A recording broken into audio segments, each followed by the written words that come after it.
Le formateur business, aujourd'hui une vidéo tuto où on va combiner l'IA de Gemini et CapCut. On va aussi demander des idées de prompt à ChatGPT. Dans un premier temps, vous allez ouvrir CapCut, vous allez créer un nouveau projet, puis vous allez aller dans Plus, Vidéo, et vous allez rechercher peut-être d'abord des vidéos dites gratuites en saisissant via la barre de recherche la thématique de la vidéo que vous recherchez. Donc là, moi dans mon exemple, je vais faire une vidéo de négociation et on va donc rechercher des vidéos qui pourraient correspondre à la direction artistique que vous voulez avoir. On peut aussi charger des vidéos depuis la pellicule. Donc la barre de recherche, parfois elle donne des résultats en anglais, et puis veillez aussi à bien choisir si c'est du paysage ou du portrait que vous voulez mettre. Le problème, c'est que ces vidéos, ce sont des vidéos gratuites, qu'on a déjà vues un peu partout, d'où l'intérêt de les agrémenter avec quelques vidéos IA. Alors, on va aller sur ChatGPT dans un premier temps, où on va lui demander des idées de visuels, des idées de prompt, qu'on pourra ensuite coller dans Gemini. Demandez-lui bien en deux temps, d'abord les idées et ensuite les prompts. Alors moi j'ai demandé d'abord des idées de vidéos et de photos, ensuite vous allez les lire, puis vous allez choisir celles qui vous intéressent. Puis une fois que vous avez validé l'idée, vous allez demander donc à ChatGPT pour la première vidéo, donne-moi le prompt à copier-coller dans Gemini pour qu'il me crée la vidéo en verticale. Vous pouvez ensuite y mettre les contraintes que vous voulez dans le prompt pour que justement ChatGPT fournisse un prompt pour VO, pour Gemini, qui soit le plus pertinent possible. Donc là, c'est vraiment un cas où on combine justement les forces des IA. La force de ChatGPT, c'est justement de générer des idées, de brainstormer, et on se retrouve donc avec le prompt qu'on va pouvoir ici copier pour pouvoir ensuite le coller dans Gemini. On va donc ouvrir Gemini, aller directement dans Vidéo. On pense bien à aller sur la petite icône pour le mettre en portrait. Et puis on va tout simplement coller le prompt que ChatGPT nous a donné pour générer la vidéo. Et puis on va pouvoir lancer la génération. Donc avec un forfait, on va dire à 4,99 par mois, vous avez le droit à peu près à 3 vidéos générées par jour. Ça prend en moyenne 2-3 minutes grand maximum. Pendant ce temps-là, pendant le temps génération, vous pouvez reprendre le prompt photo cette fois-ci, qu'on avait créé sur ChatGPT, puis vous allez de la même manière pouvoir le copier-coller, cette fois-ci dans Gemini Images, afin d'alimenter la vidéo CapCut avec non seulement des images, mais aussi des vidéos. Donc les photos, les images se génèrent très rapidement sur Gemini, ça c'est un vrai avantage. Vous allez donc pouvoir tout simplement les enregistrer, ou aussi, et c'est ça l'avantage, c'est que vous pouvez directement replacer la photo au format que vous souhaitez. Ici, je lui redemande de remettre la photo en verticale, vu que la vidéo sera une vidéo verticale sur CapCut.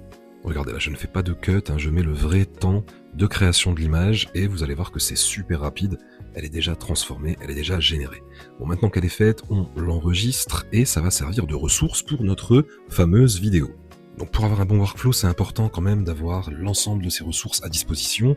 Donc on repart aussi sur la conversation vidéo pour voir si justement Gemini a pu nous la faire. Et là on voit que, petit souci de Gemini, il n'a pas pu nous la générer. Donc quand on demande à ChatGPT pourquoi il n'a pas pu, en fait c'est certainement la notion de bras de fer, la notion de violence qui a empêché Gemini de le générer proprement. Donc on demande à ChatGPT de travailler le prompt justement pour que ça passe le filtre de Gemini. Et on arrive sur la vidéo qui est donc générée directement sur Gemini, avec non plus un bras de fer mais une situation un peu tendue, une situation de tension. On va cliquer dessus et l'enregistrer dans nos photos.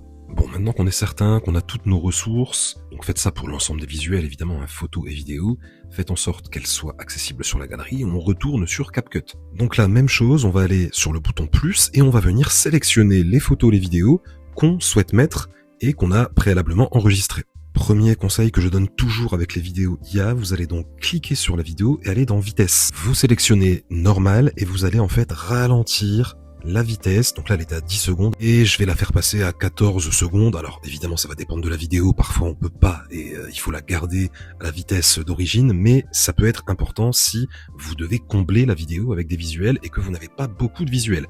Deuxième conseil, ça va être de supprimer le son du clip. Donc il y a une petite croix sur le haut-parleur, il faut pas hésiter à cliquer dessus et ensuite vous allez aussi pouvoir recadrer, quand vous cliquez directement sur la vidéo, sur l'élément, vous avez la possibilité quand vous faites bouger par le bas le menu déroulant, vous avez cette petite icône qui vous donne l'option recadrer.